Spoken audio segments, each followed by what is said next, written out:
Bab 2. Mengenal sang penggagas ilmu mantik. Logika. Aristoteles.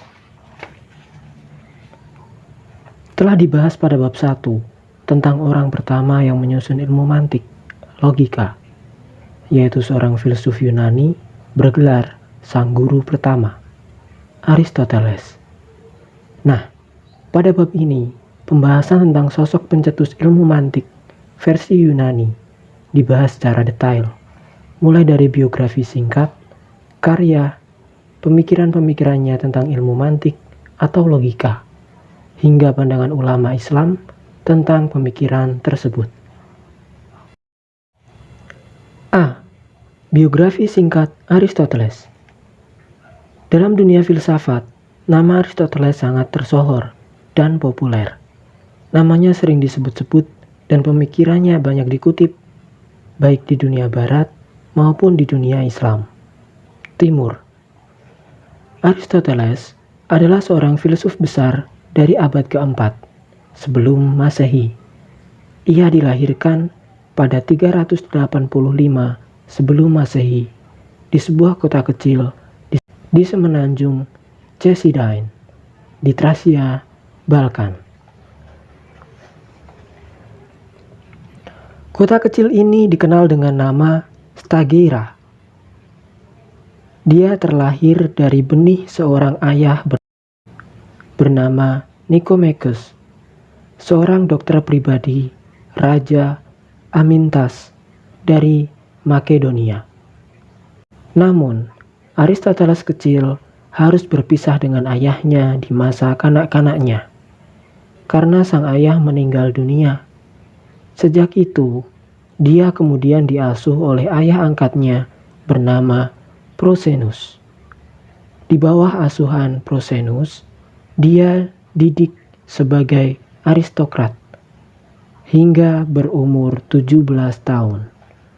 Kemudian, Aristoteles pindah ke Athena dan belajar di akademia milik Plato.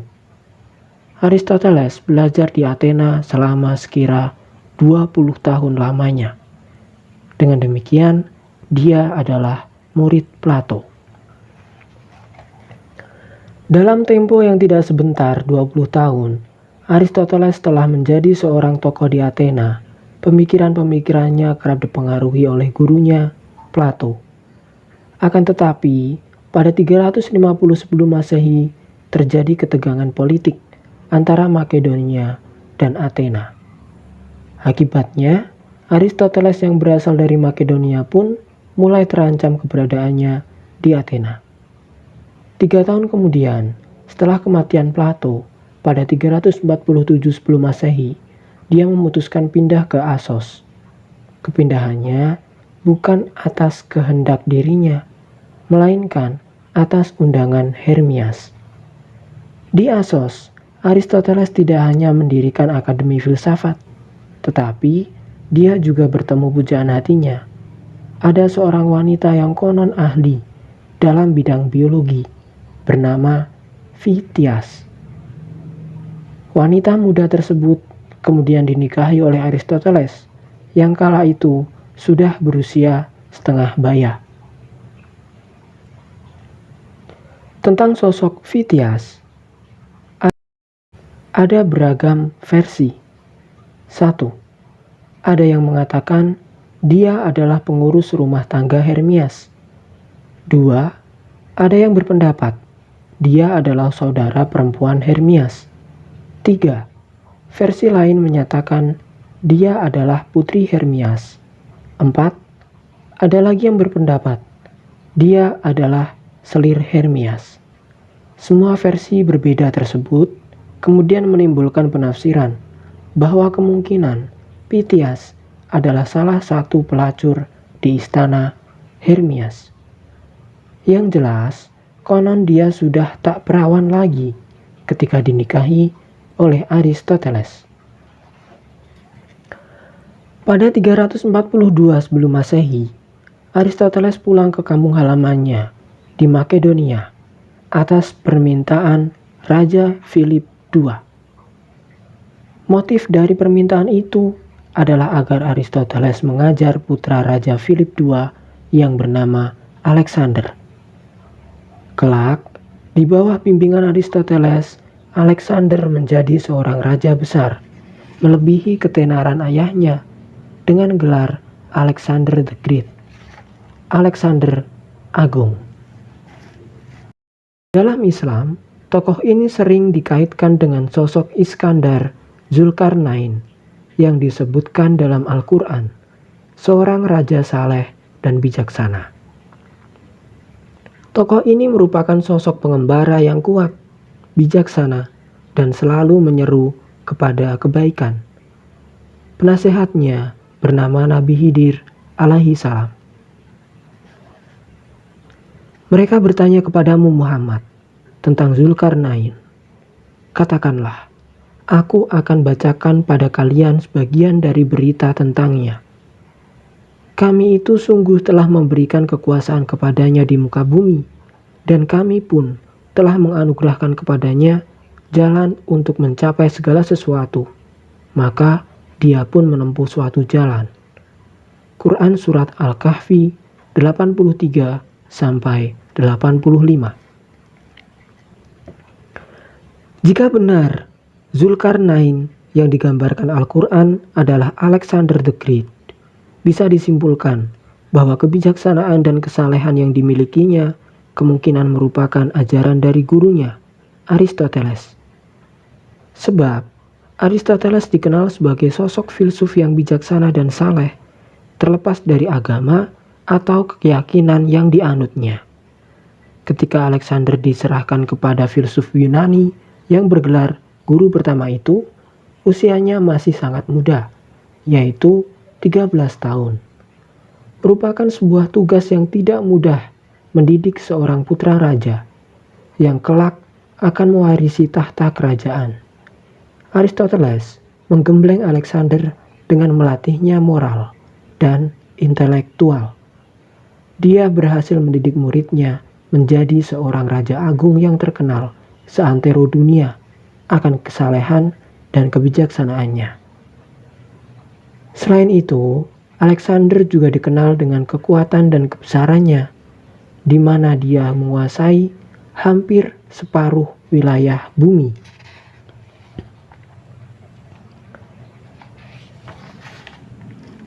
Aristoteles memiliki sebuah cita-cita dalam hidupnya, yaitu membentuk negara kota sebagai pusat kehidupan.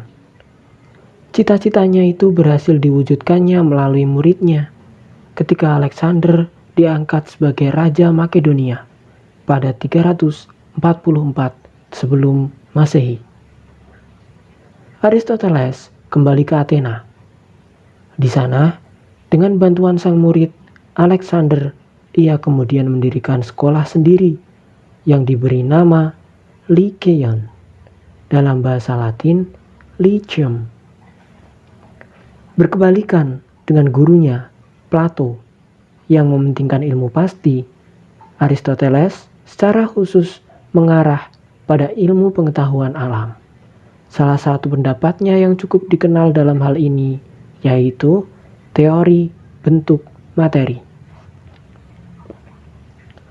Menurutnya, setiap benda jasmani terdiri atas dua hal, yakni bentuk dan materi. Teori ini kemudian diberi nama hilemorfisisme. Dia juga berpendapat bahwa manusia adalah makhluk yang terdiri dari bentuk dan materi. Bentuk yang dimaksudkannya adalah jiwa.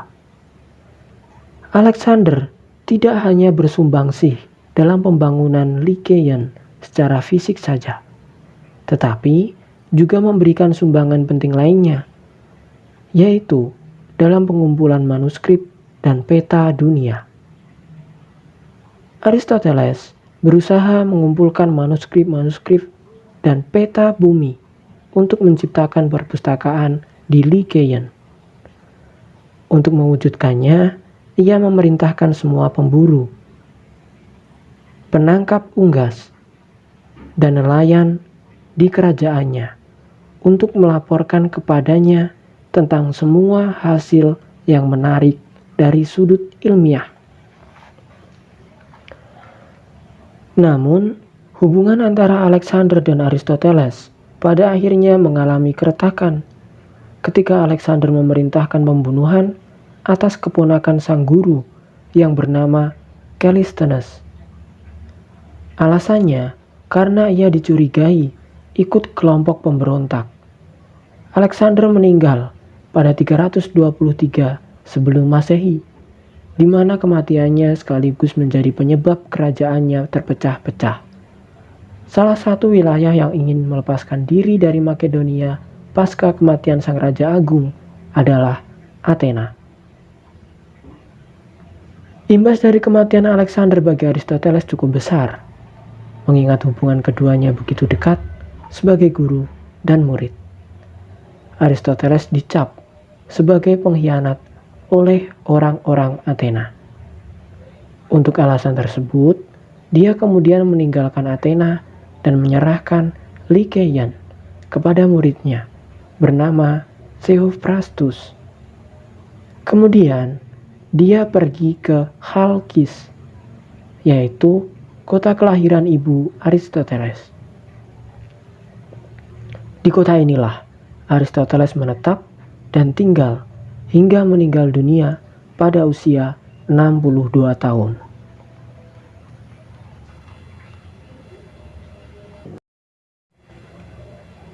B. Pembagian filsafat Aristoteles. 1. Definisi filsafat. Kata filsafat terdiri atas dua kata, philo yang berarti teman, ada yang mengartikan cinta, dan sophia yang berarti kearifan, kebijaksanaan. Sehingga dalam etimologi Yunani, filsafat diartikan cinta akan kearifan. Jika mengutip pendapat tiga filsuf pertama Yunani, Sokrates, Plato, dan Aristoteles, definisi filsafat adalah sebagai berikut. Sokrates berpendapat, filsafat adalah kajian tentang alam semesta secara teori untuk mengenal diri sendiri. Pendapat Plato dan Aristoteles, filsafat adalah kajian mengenai hal-hal yang bersifat asasi dan abadi untuk mengharmonikan kepercayaan mistik atau agama dengan menggunakan akal pikiran. Definisi filsafat yang dikemukakan Plato dan Aristoteles lebih detail daripada definisi yang dikemukakan oleh Sokrates. Inti dari definisi filsafat menurut Plato dan Aristoteles dalam hemat saya yaitu tentang cara mencari kebenaran yang menekankan akal pikiran. Dengan kata lain, untuk menemukan kebenaran, agama atau Tuhan, alat yang digunakan adalah akal pikiran. Hal ini berkebalikan dari jalan yang ditempuh kaum sufi, di mana mereka lebih mengedepankan nash daripada akal pikiran dalam mencari kebenaran Tuhan. Secara lebih detail lagi, Plato menjelaskan definisi filsafat sebagai berikut. Pengetahuan yang mencoba untuk mencapai pengetahuan tentang kebenaran yang asli, karena kebenaran itu mutlak di tangan Tuhan. Sedangkan menurut Aristoteles, definisi filsafat yang lebih detail adalah ilmu pengetahuan yang meliputi kebenaran yang di dalamnya terkandung ilmu-ilmu yang tidak kasat mata, seperti metafisika, logika, retorika, etika, dan estetika. Definisi Aristoteles ini cukup lengkap. Dia tidak hanya mendefinisikan arti filsafat saja, tetapi dia juga membagi filsafat ke dalam beberapa cabang keilmuan. Tentang pembagian filsafat, menurut Aristoteles ini, nanti dibahas pada pembahasan selanjutnya. Lantas, bagaimana menurut pandangan para filsuf Muslim awal, seperti Al-Kindi, Al-Farabi, Al-Ghazali, dan filsuf Muslim lainnya? Berikut saya kutipkan pendapat mereka tentang definisi filsafat. Menurut Al-Kindi, filsafat adalah ilmu tentang hakikat sesuatu dalam batas kesanggupan manusia yang meliputi ilmu ketuhanan, ilmu keesaan, wahdaniyah, ilmu keutamaan, fadilah, dan kajian apapun yang berguna bagi kehidupan manusia.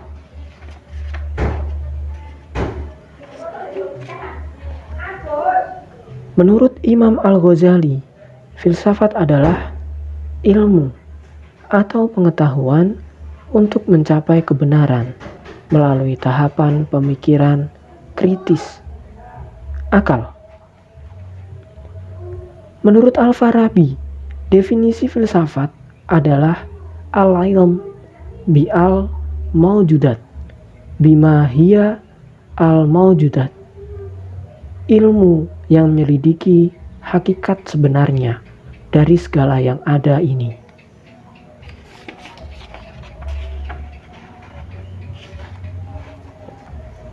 Itulah pendapat dari sejumlah filsuf muslim dan barat tentang definisi filsafat. Selain pendapat tokoh tersebut, masih ada pendapat-pendapat lain dari tokoh-tokoh dan ahli filsafat, baik di dunia Islam maupun di barat. Tetapi tidak perlu saya jelaskan satu persatu di sini. Definisi filsafat menurut Al-Kindi dan Al-Farabi lebih bercorak platonis. Ada juga filsuf muslim di abad modern yang menyebut filsafat dengan kata failusuf. Pendapat ini dikemukakan oleh Al-Hawarizmi, di mana menurutnya filsafat berasal dari kata Yunani, yaitu filasufian. Kata tersebut terdiri atas dua suku kata, fila, yang artinya mengutamakan, dan sufia, yang artinya hikmah atau kebijaksanaan. Filasufian berarti mengutamakan atau mencintai kebijaksanaan. Dari kata filasufian itu kemudian diikrab dan diterjemahkan ke dalam bahasa Arab menjadi failusuf. Sebutan untuk seorang pencari kebenaran adalah filsuf. Mereka adalah orang-orang yang menjalankan filsafat, yaitu orang-orang yang cinta akan kebijaksanaan. Merekalah yang mencari kebenaran tentang Tuhan melalui penalaran akal pikiran. Mereka lebih mengedepankan akal pikiran daripada intuisi dalam memperoleh kebenaran, dan pemikiran ini pada mulanya bersumber kepada Aristoteles, sang guru pertama dan perintis logika.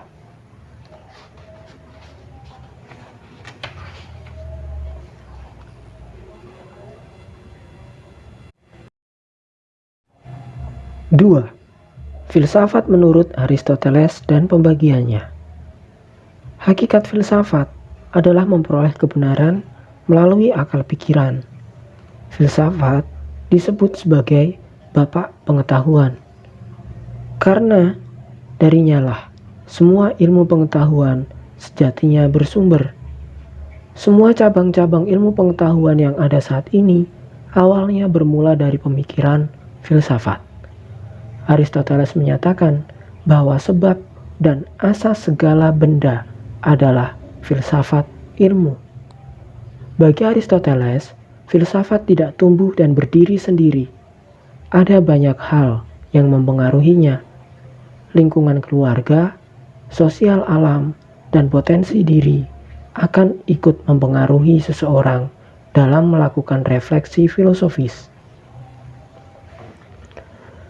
Jika ditarik ke dalam Islam, pendapat Aristoteles tersebut tampaknya selaras dengan hadis Nabi Shallallahu Alaihi Wasallam yang berbunyi, "Setiap manusia dilahirkan oleh ibunya di atas fitrah. Kedua, orang tuanya yang menjadikannya Yahudi, Nasrani, atau Majusi." Hadis riwayat Al-Baihaqi dan Tabrani. Ya, setiap manusia sejatinya terlahir dalam keadaan fitrah, suci. Kata fitrah di sini oleh para teolog ditafsirkan telah beragama Islam. Kemudian, ketika terlahir ke dunia, ia akan ikut agama yang dianut oleh kedua orang tuanya. Ajaran ini dalam dunia filsafat memiliki kesamaan dengan teori tabula rasa John Locke, seorang filsuf modern barat. Menurut teori tabula rasa, manusia dilahirkan dalam keadaan yang kosong, seperti kertas putih. Kemudian, lingkungan akan mengisinya.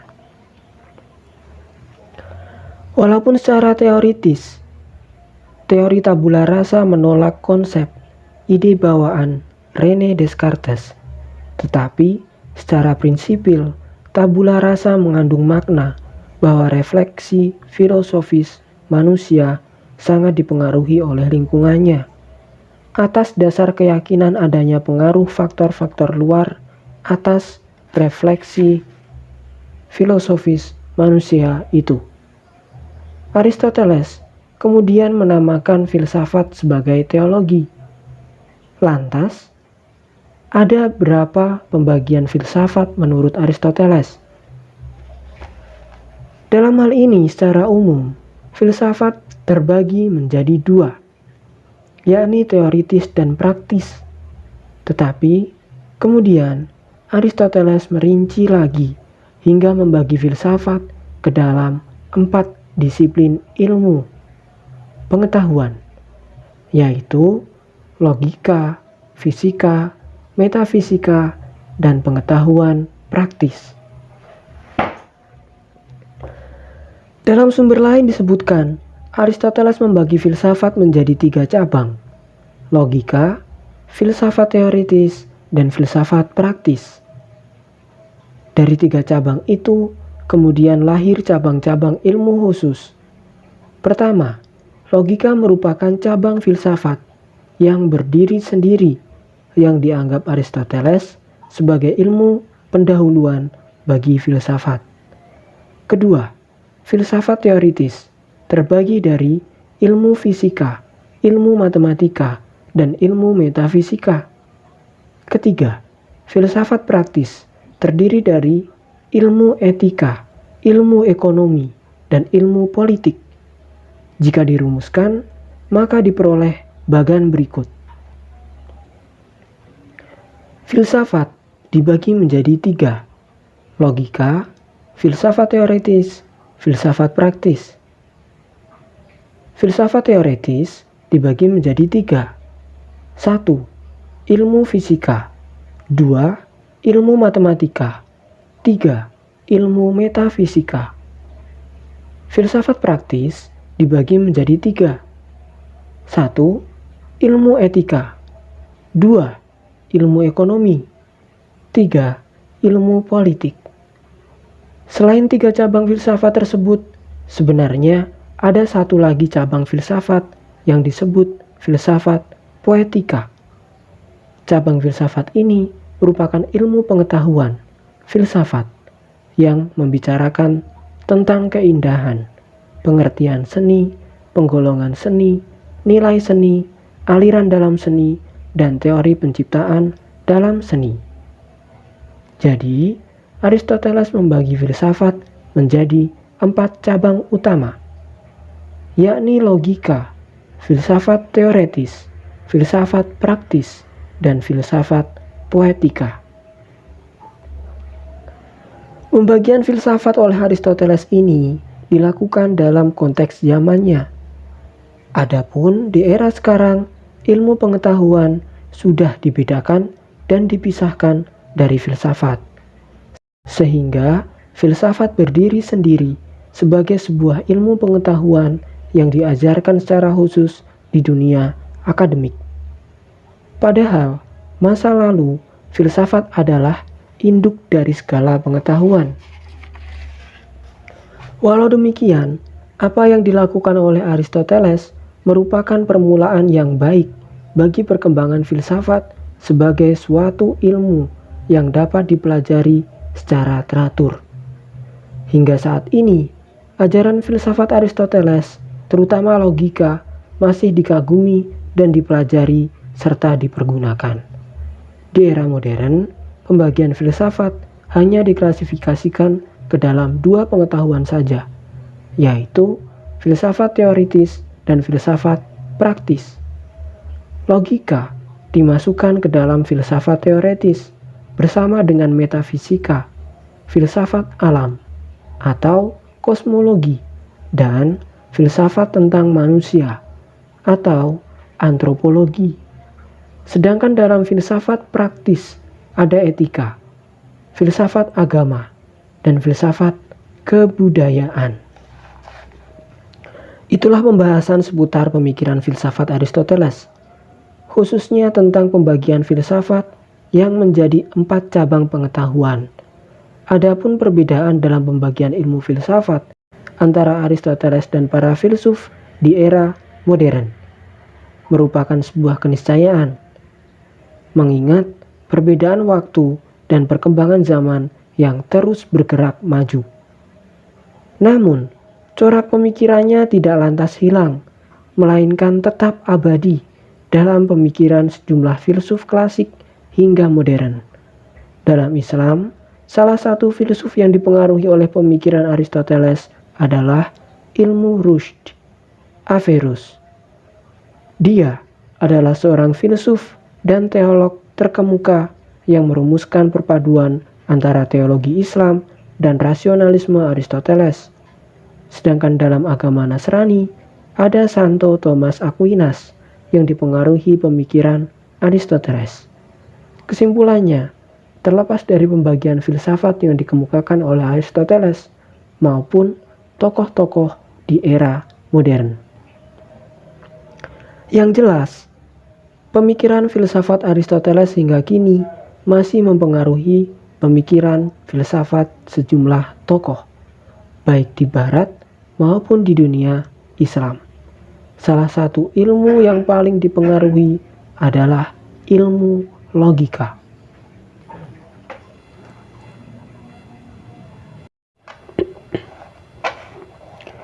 C. Pemikiran Aristoteles tentang logika. Membahas pemikiran Aristoteles, ada 3 corak atau tahapan yang dilaluinya dalam pemikiran filsafatnya. Pertama, ketika dia masih belajar di Akademi Plato. Kedua, ketika dia mengungsi. Dan ketiga, ketika menjadi pemimpin liism. Adapun karya-karyanya yang dianggap paling penting adalah masalah logika. Selain itu, ia juga berkontribusi besar dalam bidang metafisika, fisika, etika, ilmu kedokteran, ilmu alam, dan seni. Nah, pada bagian kali ini, pembahasan difokuskan pada pemikiran logika Aristoteles, sebab pemikiran logika ini menjadi topik utama pembahasan di dalam buku ini secara umum. Di mana, jika dikonversikan ke dalam Islam, logika berganti nama menjadi ilmu mantik. Bagaimanakah pemikiran Aristoteles tentang logika yang kemudian memengaruhi pemikiran Muslim mengenai ilmu mantik?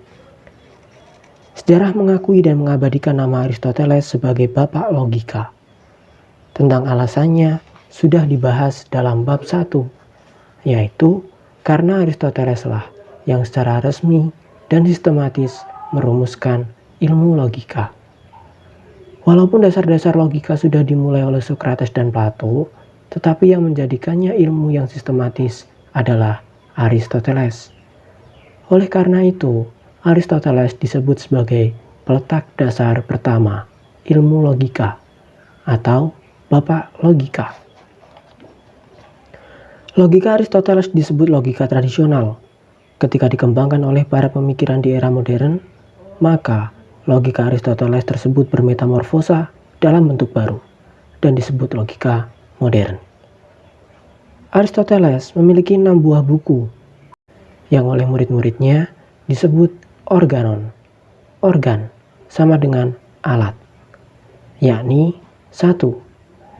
kategoriae, tentang pengertian-pengertian. 2. De interpretatione, tentang keputusan-keputusan.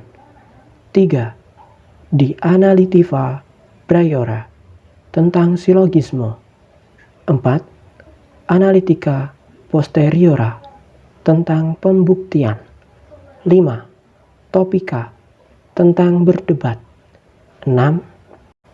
De sophisticis eilsinsis, tentang kesalahan-kesalahan berpikir. Kenyataannya, tidak semua pemikir barat menerima ajaran filsafat atau logika Aristoteles. Ada pula yang menentangnya.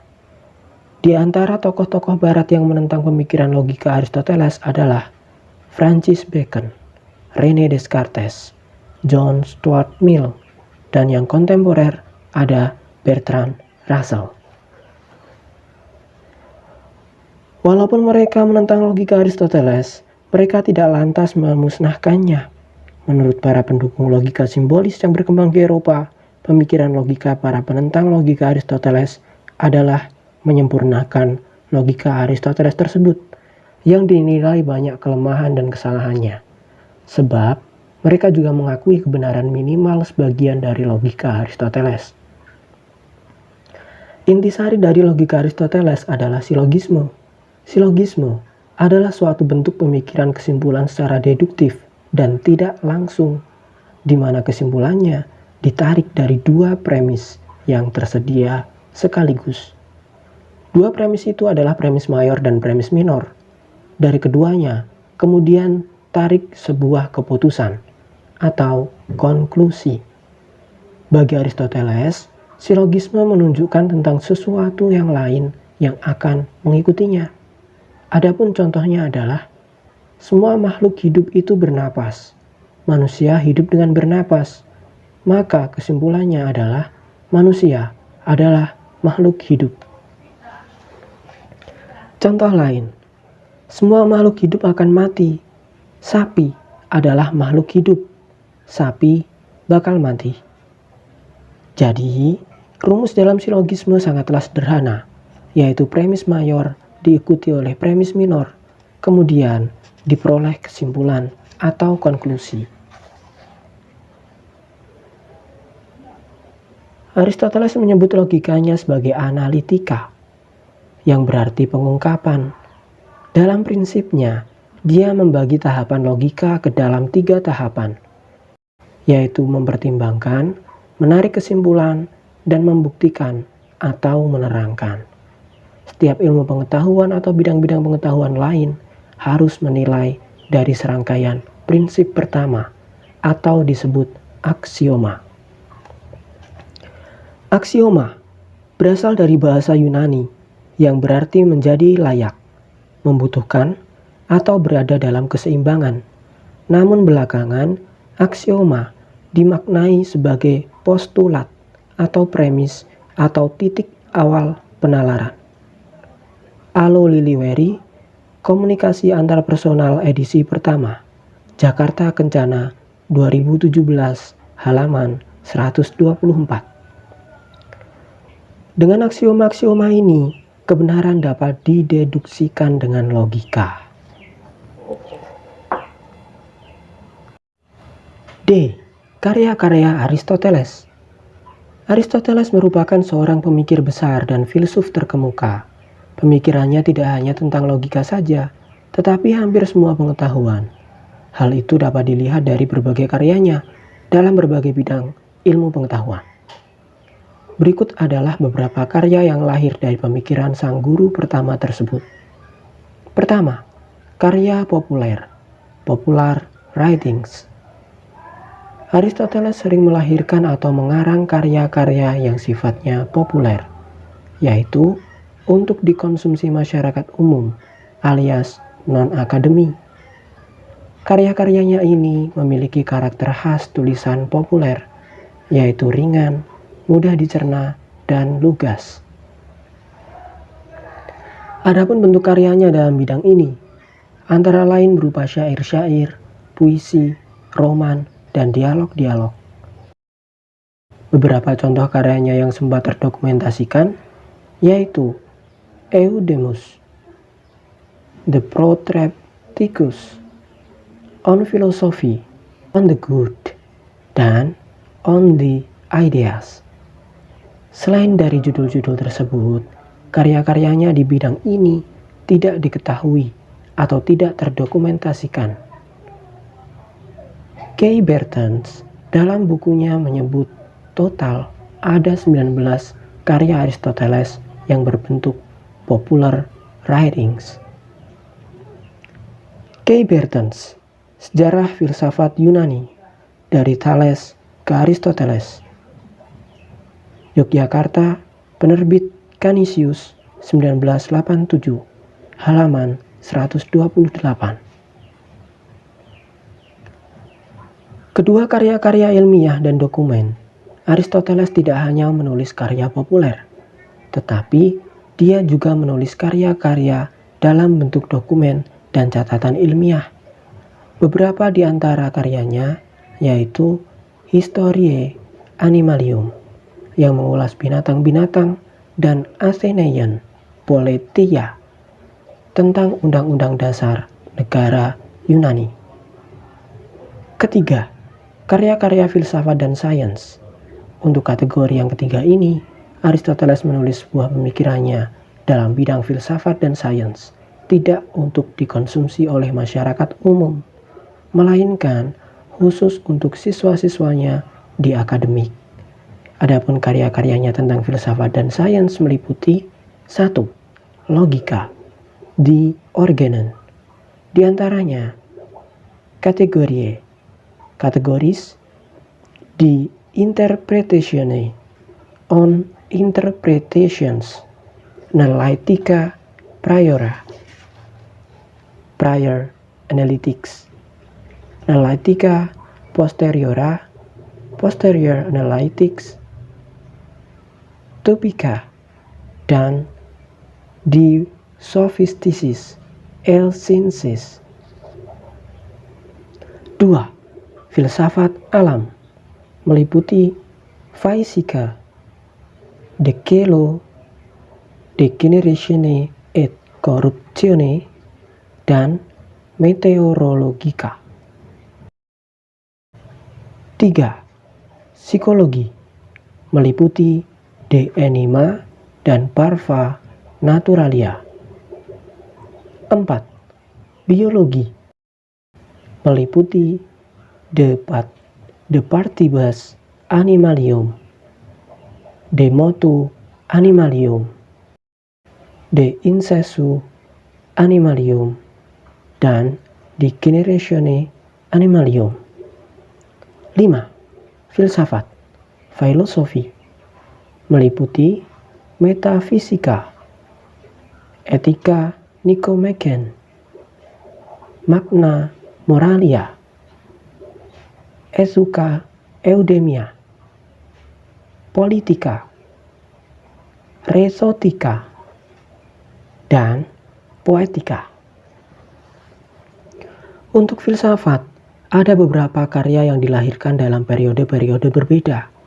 Sebab, dalam sejarahnya, pemikiran filsafat Aristoteles berbeda-beda sesuai dengan periode kehidupannya. Pada masa awal, pemikiran filsafatnya terpengaruh oleh gurunya, Plato. Akan tetapi, di masa pengasingannya, dia justru menentang gurunya. Maka, pemikirannya dalam bidang filsafat dibedakan menjadi 3 periode, yakni 1. Periode ketika masih bersama dengan gurunya, Plato. 2. Periode ketika berada di Assos dan Mitilene. Dan 3. Periode ketika mendirikan dan menjadi kepala sekolah Lyceum. Itulah beberapa karya Aristoteles yang sempat terdokumentasikan dan telah memberikan banyak sumbangan penting bagi ilmu pengetahuan dari masa ke masa. Sebab dia merupakan orang pertama yang mensistematisasikan logika dan membagi filsafat menjadi beberapa cabang ilmu pengetahuan. Hingga akhirnya di era modern terjadi pemisahan antara filsafat dan ilmu-ilmu khusus. Intinya, filsafat merupakan sumber dari segala ilmu pengetahuan yang ada saat ini.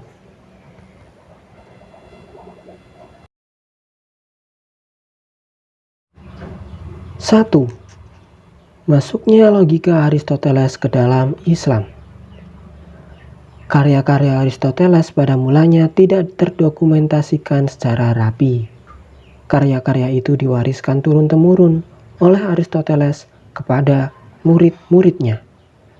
Orang pertama yang memegang karya-karyanya bernama Theophrastus. Dia adalah seorang filsuf Yunani kuno dan merupakan penerus Aristoteles di sekolah peripatetik. Namanya yang sebenarnya adalah Tirtamus, tetapi Aristoteles kemudian mengubahnya menjadi Theophrastus. Rizem Aizid, Sejarah Terlengkap Peradaban Dunia, Yogyakarta, Noktah, 2018, halaman 448.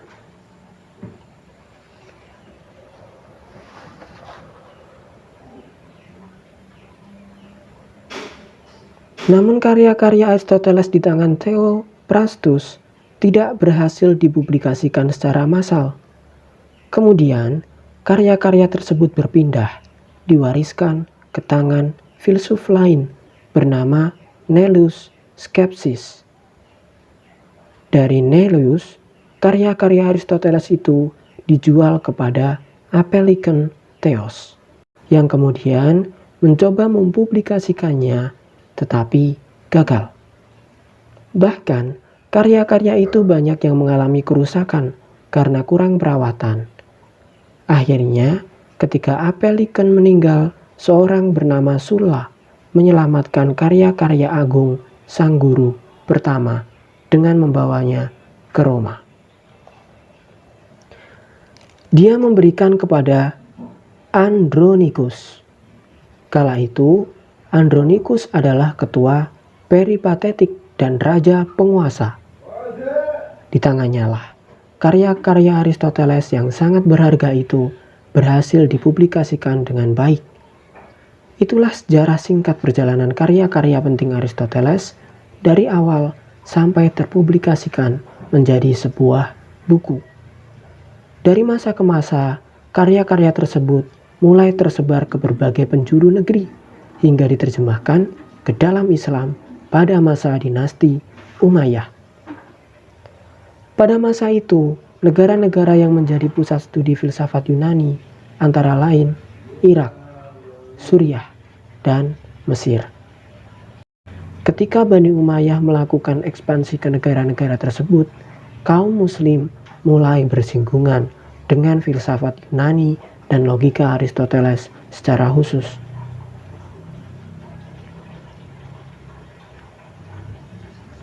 Kenapa umat Islam harus mempelajari logika Aristoteles?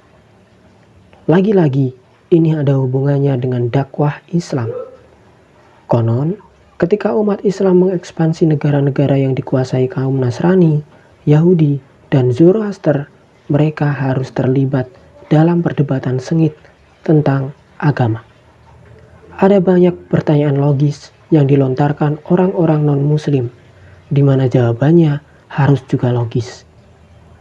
Nah, dalam perdebatan-perdebatan itulah kaum muslim mulai mempelajari logika dan filsafat Aristoteles. Keinginan kaum muslim dalam menyebarkan dan mempertahankan akidah Islam dengan argumen logis merupakan awal mula masuk dan berkembangnya logika Aristoteles di dunia Islam. Selain dengan cara perdebatan, logika Aristoteles masuk ke dalam dunia Islam juga melalui cara penerjemahan buku-buku berbahasa Yunani ke dalam bahasa Arab.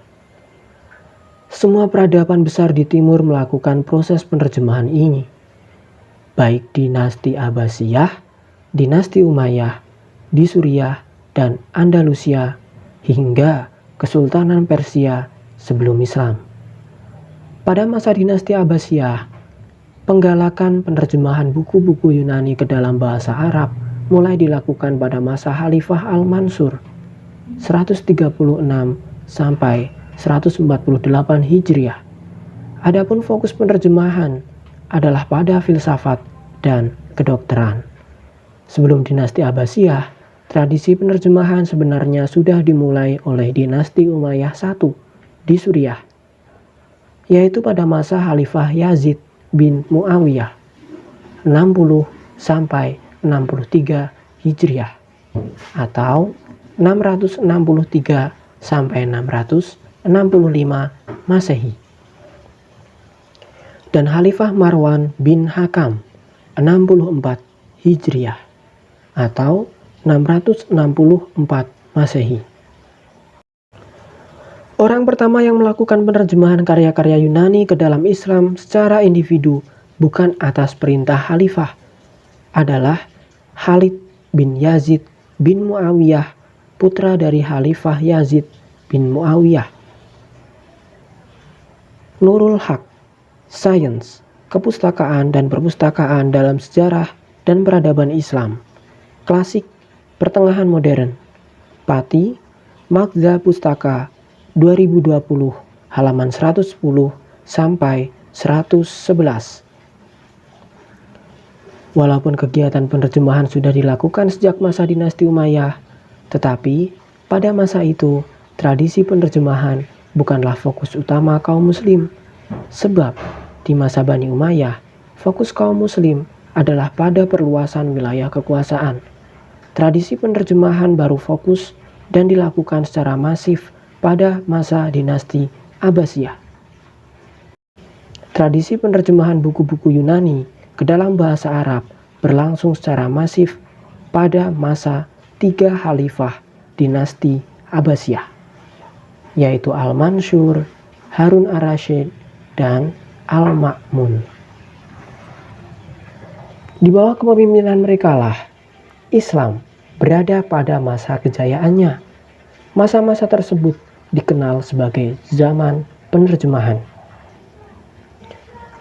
Moh Asy'ari Muchtar, The Ideal State, Yogyakarta, IRC ISOD 2018, halaman 118. Di masa pemerintahan Harun ar-Rasyid, berdiri sebuah perguruan tinggi, yaitu Perguruan Tinggi Baitul Hikmah. Sekolah ini oleh Al-Ma'mun 785 sampai 833 diperbesar lagi dengan keharusan mengajarkan seluruh jenis ilmu nakli dan akli. Proses penerjemahan logika Aristoteles yang berjumlah 9 buah telah selesai pada abad ke-9. Terjemahan ke dalam bahasa Suryani selesai sebelum tahun 800 dan ke dalam bahasa Arab selesai sebelum tahun 850. Berikut adalah daftar penerjemah dan judul terjemahan logika Aristoteles dalam Organon. 1. Esa Goge. Nama bahasa Arab Al-Ishahuzi. Nama penerjemah Abu Bishr Mata bin Yunus. 2. Nama Yunani kategoris. Nama bahasa Arab Al-Makulat. Nama penerjemah Hunain bin Ishaq. 3. Nama Yunani Hermeneutics de Interpretatione. Nama bahasa Arab Al-Ibarah Talil Al-Qiyas. Nama penerjemah Ishaq bin Hunain Theodorus dan Hunain bin Ishaq. 4. Prior Analytics. Nama bahasa Arab Al-Burhan. Nama penerjemah Abu Bishr Mata bin Yunus. 5. Nama Yunani Posterior Analytics. Nama bahasa Arab Al-Jadal. Nama penerjemah Yahya bin Aidi. 6. Topics. Nama bahasa Arab Al-Mughalatot atau Al-Safsatoh. Nama penerjemah Yahya bin Aidi. 7. Nama Yunani The Sophisticis Elensi. Nama bahasa Arab Al-Khitobah. Penerjemah Ishaq bin Hunain. 8. Rhetorics. Nama bahasa Arab Al-Syi'r. Penerjemah Ibrahim bin Abdullah. 9. Poetics. Penerjemah Abu Bishr Mata bin Yunus. Sumber At-Tabik Jurnal Ahwal Al-Syakhsiyah JAS Volume 05 Edisi 1 tahun 2020 halaman 28.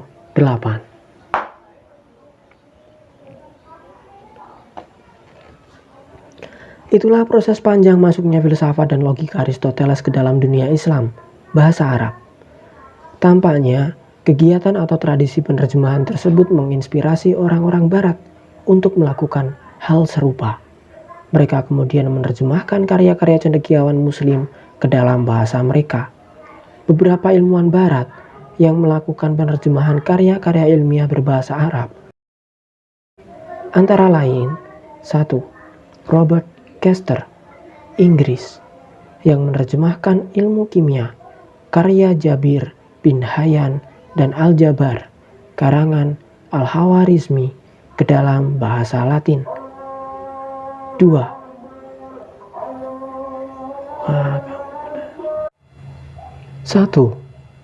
Robert Kester, Inggris, yang menerjemahkan ilmu kimia, karya Jabir bin Hayyan dan Al-Jabar, karangan Khawarizmi ke dalam bahasa Latin. Tampaknya kegiatan atau tradisi penerjemahan tersebut menginspirasi orang-orang Barat untuk melakukan hal serupa. Mereka kemudian menerjemahkan karya-karya cendekiawan Muslim ke dalam bahasa mereka. Beberapa ilmuwan Barat yang melakukan penerjemahan karya-karya ilmiah berbahasa Arab antara lain 1. Robert Kester, Inggris, yang menerjemahkan ilmu kimia, karya Jabir bin Hayyan dan Al-Jabar, karangan Al-Khawarizmi ke dalam bahasa Latin. 2. Herman dari Dalmatia bersama dengan seorang Arab menerjemahkan Al-Quran ke dalam bahasa Latin. Dan 3. Michael dari Skotlandia menerjemahkan beberapa karangan Ibnu Sina. Al-Bisuri tentang ilmu atas astronomi. Al-Bitruji tentang ilmu astronomi dan karangan Aristoteles versi bahasa Arab. Haji Ahmad Izan, Metodologi Pembelajaran Bahasa Arab, Bandung, Humaniora, 2015, halaman 55.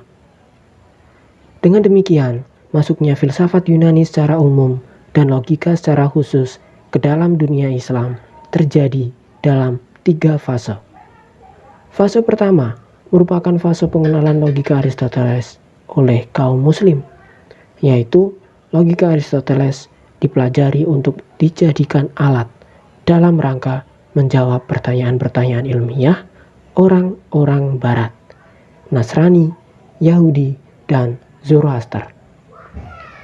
Fase kedua adalah fase penerjemahan secara terbuka yang dimulai pada masa dinasti Abbasiyah dan dilakukan secara masif pada masa Al-Ma'mun dari dinasti Abbasiyah. Fase ketiga adalah fase pendalaman dan pengkajian kritis terhadap filsafat dan logika Aristoteles, di mana pada fase ketika ini lahir para filsuf besar Islam seperti Al-Kindi, Al-Farabi, Ibnu Sina, dan Ibnu Rushd.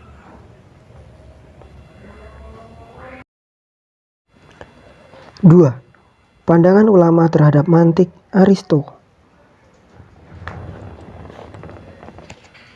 Tradisi penerjemahan karya-karya Yunani, khususnya Aristoteles, ke dalam dunia Islam telah membawa perubahan signifikan bagi perkembangan keilmuan Islam. Pendekatan atau metode ilmiah logis mulai diterapkan dalam ilmu pengetahuan Islam, mulai dari kalam, tasawuf, hingga hukum Islam. Di masa-masa awal masuknya filsafat dan logika Aristoteles ke dunia Islam, kaum muslim begitu euforia dengan pengetahuan baru tersebut hingga menjadikan filsafat dan logika sebagai objek utama kajian-kajian ilmiah. Artinya, hampir tidak ada penolakan sama sekali dari kaum muslim dengan masuknya filsafat dan logika tersebut. Penggabungan antara agama dan filsafat mulai santer dilakukan oleh para pemikir muslim di masa klasik. Ada 4 tokoh penting dalam hal ini, yaitu Al-Farabi, Ibnu Sina, Al-Ghazali, dan Ibnu Rushd. Mereka adalah filsuf muslim yang memperjuangkan logika Aristoteles dalam dunia pemikiran Islam. Bahkan, Ibnu Rushd secara gamblang menyatakan bahwa antara agama dan filsafat ibarat 2 sisi mata uang yang tidak bisa dipisahkan. Namun seiring dengan berjalannya waktu, lambat laun muncul respons penolakan dari sejumlah tokoh dan ulama di dunia Islam terhadap filsafat dan logika Aristoteles. Penentangan atau penolakan tersebut dilatar belakangi oleh adanya kritik dari pemikir muslim terhadap logika Aristoteles.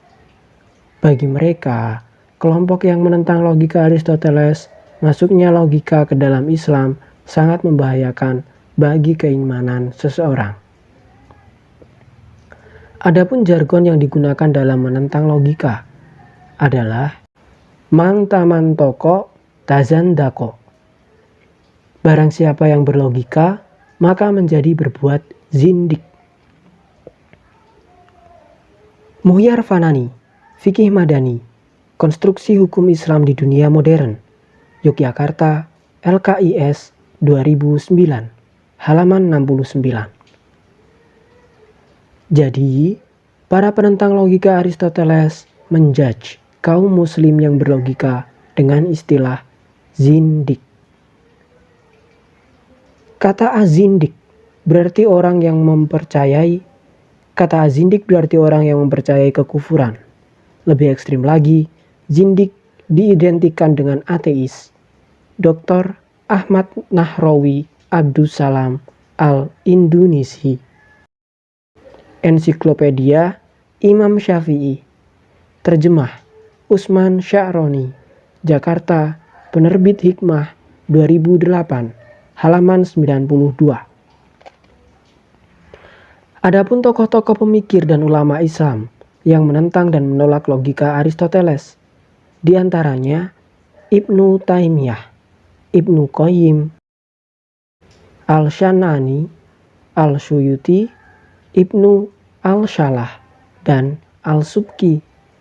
Ibnu Taimiyah misalnya, mereka mengatakan dalam Majmu'ul Fatawa bahwa barang siapa yang meyakini akan memperoleh petunjuk dari selain petunjuk yang diperintahkan oleh Allah kepada Muhammad SAW untuk menyampaikannya, maka semoga laknat Allah, para malaikat, dan manusia semuanya menimpa dirinya.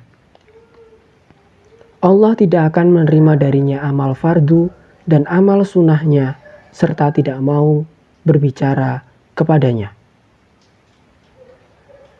Aits bin Abdullah Al-Qarni, orang-orang yang memperoleh petunjuk. Terjemah Bahrun Abu Bakar Ihsan Zubaidi, Jakarta, Hikam Pustaka 2021, halaman 27. Kesimpulannya, masuknya filsafat dan logika Aristoteles ke dalam dunia Islam tidak sepenuhnya mendapat respons positif dari pemikir dan ulama muslim. Sebab, pada beberapa dekade pasca masuknya filsafat dan logika Aristoteles ke dalam Islam, muncul penolakan dan penentangan dari sejumlah pemikir dan ulama Muslim. Tampaknya, dalam hemat penulis, respons penolakan dan kritik terhadap logika Aristoteles ini adalah sebab musabab, mulai dipisahkannya filsafat dengan disiplin keilmuan lainnya. Sebab, filsafat dan logika dianggap membahayakan keimanan seorang Muslim.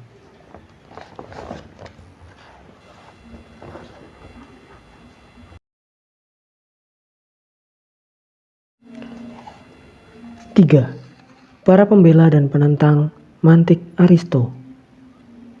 A. Para pembela mantik Aristo. Seperti disebutkan tadi, ada 4 tokoh, pemikir, filsuf, dan ulama Muslim yang membela dan mendukung logika Aristoteles. Mereka adalah Al-Farabi, Ibnu Sina, Al-Ghazali, dan Ibnu Rushd. Berikut adalah uraian singkat tentang pembelaan mereka terhadap logika Aristoteles di dunia Islam. 1. Al-Farabi 870 sampai 950 Masehi. Al-Farabi yang bernama lengkap Abu Nasr Muhammad bin Tarhan bin Auzalah Al-Farabi.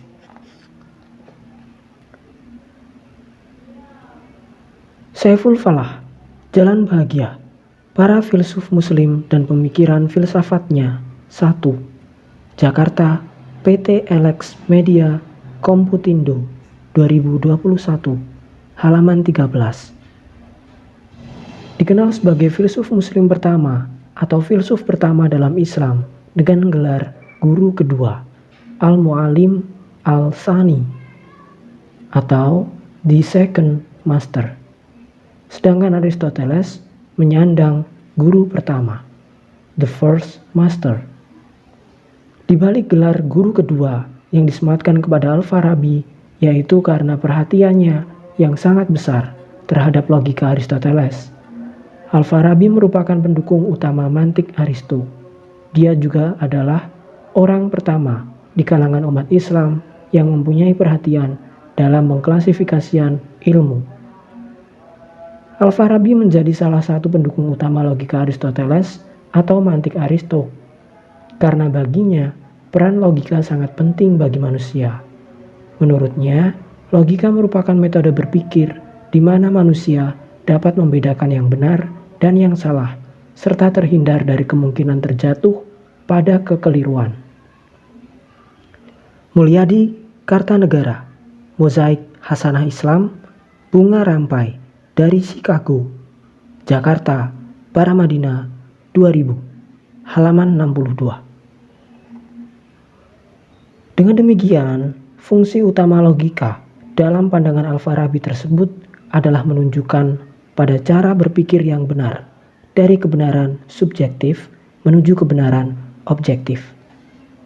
Al-Farabi juga membedakan antara logika dan tata bahasa. Menurutnya, logika berhubungan dengan makna, sedangkan tata bahasa berhubungan dengan kata-kata. Ibarat sebuah kendaraan, logika adalah sopirnya, sedangkan tata bahasa adalah kendaraannya, mobil.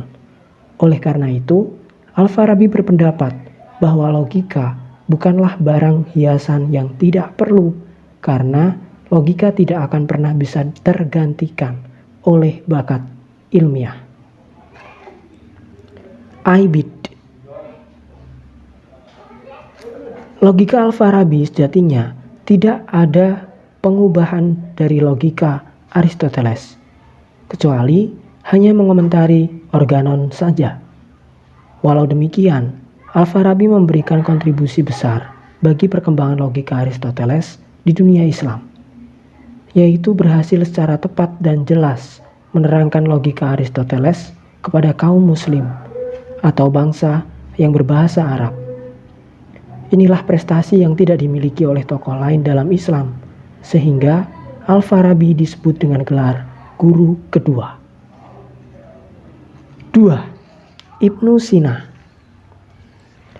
980 sampai 1037 Masehi. Tokoh penting berikutnya yang merupakan generasi setelah Al-Farabi dalam mendukung logika Aristoteles di dunia Islam yaitu Ibnu Sina. Dia dikenal sebagai filsuf dan pemikir muslim yang cerdas serta memiliki keterampilan dalam menulis yang cukup baik. Di eranya ini, logika mencapai masa keemasannya. Hal itu disebabkan salah satunya sosialisasi yang dilakukan Ibnu Sina melalui tulisan. Dia juga mendapat gelar Al-Syekh Al-Rais, Syekh Utama. Sebagai pendukung logika Aristoteles, maka logika yang dikembangkan Ibnu Sina tidak jauh berbeda dari logika guru pertama dan guru kedua, baik dalam hal pengertian, tujuan, dan klasifikasi. Namun, logika Ibnu Sina berbeda dari logika keduanya dalam hal penggunaannya sebagai alat. Bagi Ibnu Sina, logika tidak sekedar alat untuk menilai benar atau salah sebuah ilmu, tetapi logika itu sendiri juga bagian dari ilmu filsafat. 3. Al-Ghazali 1059 sampai 1111 Masehi. Beberapa abad setelah Ibnu Sina, muncul satu tokoh pembela logika Aristoteles, di mana tokoh ini lebih dikenal dalam dunia tasawuf. Dia adalah Imam Al-Ghazali. Sebagai seorang filsuf muslim klasik, walau tidak seterkenal dirinya sebagai sufi, Al-Ghazali telah memberikan kontribusi besar bagi perkembangan mantik Aristo di dunia Islam. Memang, dia dikenal sebagai filsuf muslim yang memerangi dan menyerang para filsuf sebelumnya. Tetapi bukan berarti dia tidak terpengaruh oleh filsafat para filsuf yang diperanginya itu. Oleh karena itu, muridnya yang bernama Ibnu Al-Arabi berkata, "Guru kami, Abu Hamid, setelah menelan para filsuf ingin memuntahkan mereka, namun dia tidak mampu." Yusuf Al-Qardawi, Imam Al-Ghazali, kontroversi pemikiran sang Hujatul Islam. Terjemah Junaidi Ismail, Tangerang, PT Lentera Hati, 2020, halaman 48. Yang diserang oleh Al-Ghazali adalah filsafat, sehingga menyebabkan kematian filsafat di dunia Islam pada masa itu. Namun dia tidak pernah menyerang logika Aristoteles, bahkan dia mengagung-agungkan logika sebagai sebuah keilmuan dan alat. Dia juga menulis kitab tentang logika dengan judul Mi'yar al-Ilm. Kitab ini secara khusus ditulis oleh Al-Ghazali untuk membahas ilmu logika atau yang disebut mantik. Judul lengkapnya Mi'yar al-Ilm fi Fan al-Mantik. Selesai ditulis pada 1095 Masehi. Kitab ini selesai di tahun yang sama dengan Tahafut al-Falasifah. M. Kamalul Fikri, Imam Al-Ghazali, Yogyakarta, Laksana, 2022, halaman 49. Mihak Al-Nazar dan Al-Kistos Al-Mustaqim. Dia juga mengatakan bahwa mempelajari ilmu logika adalah fardu kifayah, sebab menurutnya logika adalah pengukur kesohihan seluruh ilmu, termasuk ilmu agama. Dari segi materi, logika Al-Ghazali tidak berbeda dengan logika para pendahulunya, Al-Farabi dan Ibnu Sina. Namun ia memiliki sikap berbeda terhadap logika dibandingkan keduanya. Perbedaan signifikan antara Al-Ghazali dan dua pendahulunya adalah tentang kaitan antara logika dan metafisika. Bagi Al-Ghazali, logika tidak bisa menimbang persoalan metafisika. Dia setuju dengan dua pendahulunya yang menyebut logika sebagai alat, tetapi ia membatasi logika hanya sebagai alat penimbang atau neraca bagi sesuatu tertentu dan tidak dapat digunakan untuk menimbang segala sesuatu, terutama metafisika. Tentang signifikansi logika, Al-Ghazali mengatakan, logika adalah pendahuluan bagi semua ilmu pengetahuan. Oleh karenanya, barang siapa tidak menguasainya, maka ilmunya tidak dapat dipercaya. Bagi Al-Ghazali, logika memiliki sejumlah fungsi penting, yaitu 1. Pengukur ilmu, mi'yar al-ilm. 2. Peneliti pemikiran, muhikun nazar. 3. Dan timbangan yang lurus, al-qistos al-mustaqim. Berikut adalah beberapa pernyataan Al-Ghazali tentang pentingnya logika sebagai pendahuluan bagi semua ilmu. Dikutip dari bincangsyariah.com. Logika menghancurkan basis-basis ajaran sesat, bid'ah, dan menghilangkan keraguan dalam beragama. Logika juga berfungsi untuk menjaga akidah orang awam dari kesesatan para pembuat bid'ah. Logika juga digunakan ketika kami menulis kitab Tahafut al-Falasifah dan kitab-kitab yang berisi sanggahan terhadap aliran kebatian seperti kitab yang berjudul Al-Mustadhiri, kitab Mahajul Haq, kitab Qawasim al-Haq, dan kitab Munfasil al-Khilaf fi Usul ad-Din. Logika ialah alat untuk menyanggah pandangan lawan dengan argumen rasional yang kokoh dan meyakinkan. Orang yang menguasai logika Aristoteles akan dapat memahami secara jeli kebenaran hujjah dan kerancuannya. Pernyataan-pernyataan Al-Ghazali tersebut di atas menunjukkan betapa besar peranan logika sebagai alat penimbang semua ilmu. Dari pernyataan ini pula dapat kita ketahui peranan logika dalam pemikiran-pemikiran Al-Ghazali. 4. Ibnu Rushd 1126 sampai 1198 Masehi. Setelah kematian Al-Ghazali, 15 tahun kemudian lahir seorang penerus pemikir Islam yang memiliki sumbangan penting bagi perkembangan ilmu pengetahuan di dunia Islam, yaitu Ibnu Rushd. Dia adalah seorang filsuf yang mengomentari kritik Al-Ghazali terhadap filsafat dengan judul bukunya Tahafut at-Tahafut. Ibnu Rushd sangat berbeda dari 3 filsuf pendahulunya dalam kaitannya dengan logika Aristoteles, sebab dia mencoba mengembalikan filsafat dan logika Aristoteles pada kemurniannya, yaitu sebelum tercampur aduk dengan paham, doktrin, dan pemikiran agama.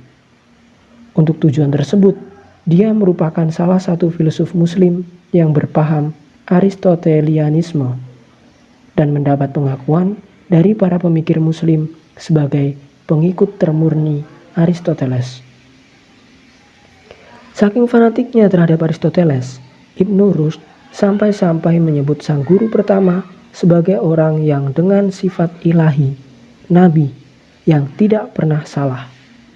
Dia, Aristoteles, dianggap oleh Ibnu Rushd sebagai orang yang termasuk dalam keumuman firman Allah Subhanahu wa Ta'ala berikut. Quran Surat Al-Hadid 21. Itulah karunia Allah yang dianugerahkan kepada siapa yang dikehendakinya. Allah adalah pemilik karunia yang agung. Dengan pemosisian seperti itu, kita dapat mengetahui bagaimana Ibnu Rushd memandang Aristoteles. Dia bahkan beranggapan bahwa ajaran Aristoteles adalah kebenaran tertinggi, al-haqqiyah, al-a'la. Ibnu Rushd memosisikan Aristoteles sebagai manusia paripurna dengan kemampuan akal tertinggi, sehingga setiap ajarannya adalah kebenaran absolut yang pernah dicapai oleh tingkatan akal manusia tertinggi. Prinsip atau pandangan ini secara tidak langsung menegasikan penolakan-penolakan para ulama muslim terhadap filsafat dan logika Aristoteles. Ibnu Rushd juga mengkritik Al-Ghazali dalam hal kritiknya terhadap para filsuf. Bagi Ibnu Rushd, agama dan filsafat ibarat dua sisi mata uang yang tidak terpisahkan. Muara keduanya adalah sama, yaitu kebenaran, dan tidak mungkin kebenaran satu menyalahi kebenaran lainnya. Oleh karena itu, dia berpandangan bahwa seseorang tidak akan memperoleh kebahagiaan tanpa logika Aristoteles. Upaya pemurnian kembali logika Aristoteles oleh Ibnu Rushd berhasil membawa perubahan segar dalam perkembangan ilmu pengetahuan Islam. Sejak itu, para ulama mulai meyakini dan meletakkan kepercayaan kuat pada logika Aristoteles, serta menganggap dengan logika tersebut disiplin ilmu-ilmu keislaman dapat dikembangkan dan dibentengi dari serangan ideologi luar. Ibnu Rushd dalam kitabnya Fashl al-Maqal menyatakan bahwa logika harus dipakai sebagai dasar segala penilaian tentang kebenaran. Bahkan ketika seseorang mempelajari agama, dia harus belajar memikirkan agama secara logika. Dengan pemikiran semacam ini, Ibnu Rushd menjadi salah satu, bahkan satu-satunya filsuf muslim abad pertengahan yang membentangkan akal daripada intuisi. Karena baginya, semua persoalan agama harus dipecahkan menggunakan kemampuan akal. Ahmad Ridho, S.U. Ibnu Rushd, Api Islam dari Andalusia, Jakarta, Anak Hebat Indonesia, 2018, halaman 110. Demikian sekilas penjelasan tentang 4 filsuf muslim pendukung logika Aristoteles. Satu kesamaan dari keempat filsuf tersebut, yaitu bahwa logika Aristoteles adalah alat yang harus digunakan dalam mencapai kebenaran. Bahkan ada yang menyebut hukum menggunakan logika Aristoteles dalam menilai dan memperoleh kebenaran adalah fardu kifayah. Itu menunjukkan betapa signifikannya logika Aristoteles atau mantik Aristo bagi semua ilmu pengetahuan, termasuk ilmu agama. Dengan catatan, Al-Ghazali mengecualikan persoalan-persoalan metafisika yang tidak bisa dijangkau oleh logika.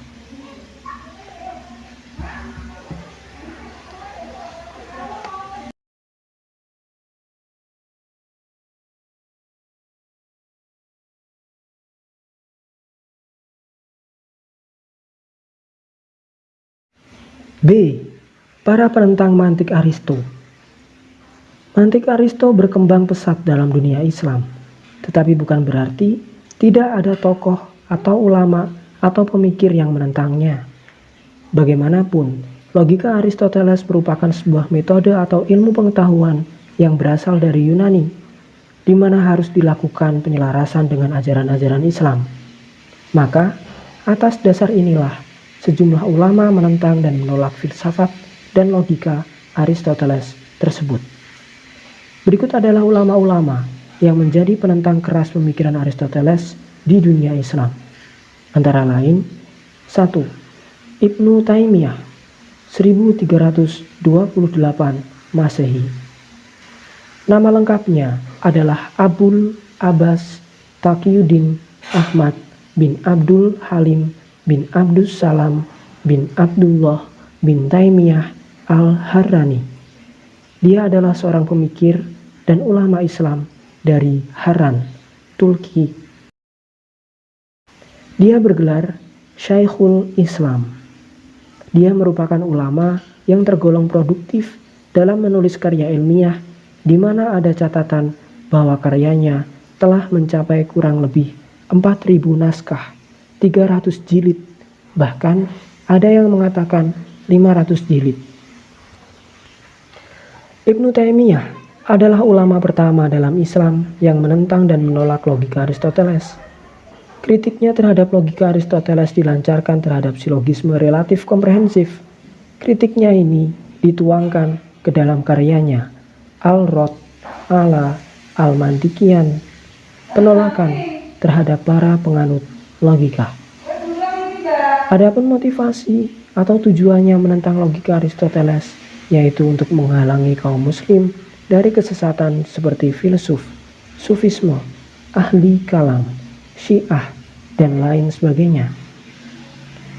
Daniel, Dimensi Radikalisme dalam Penafsiran Ibnu Taimiyah, Tangerang, Penerbit A4, 2021, halaman 101. Dalam penolakan terhadap filsafat dan logika Yunani, Ibnu Taimiyah jauh lebih radikal dibandingkan Al-Ghazali. Jika Al-Ghazali menghantam para penganut filsafat Yunani dengan mengagungkan logika Aristoteles untuk diterapkan dalam keilmuan Islam, Ibnu Taimiyah sama sekali tidak memberikan ruang bagi logika Aristoteles untuk diaplikasikan dalam keilmuan Islam. Dia menolak penggunaan logika tersebut sebagai paradigma maupun salah satu proposisi dalam pemikiran Islam, baik sebagai sumber, metode, maupun tujuan. Sebagai alternatif penggantinya, dia menawarkan logika Islam secara murni. Inilah salah satu sumbangan besar ilmu Taimiyah dalam perkembangan ilmu pengetahuan Islam pada abad pertengahan. Berbeda dari Ibnu Rushd yang menempatkan akal di atas segala-galanya, Ibnu Taimiyah justru menempatkan akal di bawah nas Al-Quran. Baginya, akal harus tunduk kepada nas. Kekuatan akal adalah untuk membenarkan nas. Akal hanya menjadi saksi pembenaran Al-Quran dan bukan sebagai hakim yang akan mengadili. Dengan pemikiran ini, Ibnu Taimiyah memandang logika Aristoteles sama sekali tidak penting dan tidak dibutuhkan, di mana anggapan ini bertolak belakang dengan pandangan para pendukung logika Aristoteles. Ibnu Taimiyah juga menilai bahwa kerusakan agama disebabkan oleh masuknya filsafat dan logika Aristoteles ke dunia Islam. Itulah biang keladi dari semua kerusakan agama. Dengan pemikiran itu, dia pun mempelajari filsafat dan logika dengan satu tujuan, yaitu mengkritik dan menyerang filsafat dan logika Aristoteles, dan bukan untuk membenarkannya sebagaimana yang dilakukan Al-Ghazali terhadap logika Aristoteles.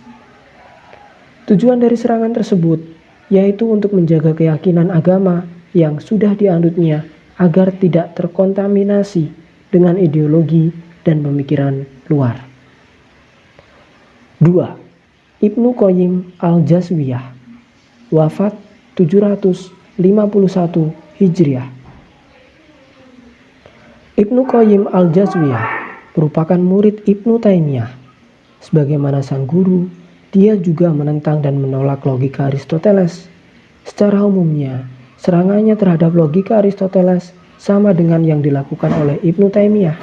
Selain itu, Ibnu Qayyim juga menolak pandangan para pendukung logika Aristoteles yang menghukumi fardu kifayah mempelajari logika.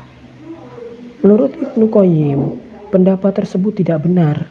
Adapun alasan yang digunakannya adalah mengacu pada 4 imam madhab, Hanafi, Maliki, Syafi'i, dan Hambali, di mana 4 imam madhab itu tidak pernah mempelajari logika. Padahal kecerdasan akal mereka tidak diragukan lagi. Dengan demikian, alasannya tersebut hendak menunjukkan kepada para pendukung logika Aristoteles bahwa tanpa logika Aristoteles, orang mampu mencapai derajat pintar, cerdas, dan tidak tergelincir pemikirannya. Selain dua ulama tersebut yang menentang dan mengkritik logika Aristoteles, ada sejumlah ulama lain yang juga menentang logika tersebut. Mereka adalah Al-Wazir Al-Shan'ani, wafat 840 Hijriah. Jalal ad-Din Al-Suyuti, wafat 911 Hijriah. Ibnu Al-Shalah, wafat 643 Hijriah. Dan Abdul Wahab Al-Subki, wafat 771 Hijriah. Dengan demikian, Ibnu Taimiyah telah memberikan kontribusi penting bagi keilmuan Islam dalam upaya melepaskan diri dari cengkraman logika Aristoteles. Sebab kritik dan penentangannya terhadap filsafat dan logika Aristoteles berhasil membangkitkan semangat ulama-ulama lain sesudahnya untuk melakukan hal yang sama dengannya.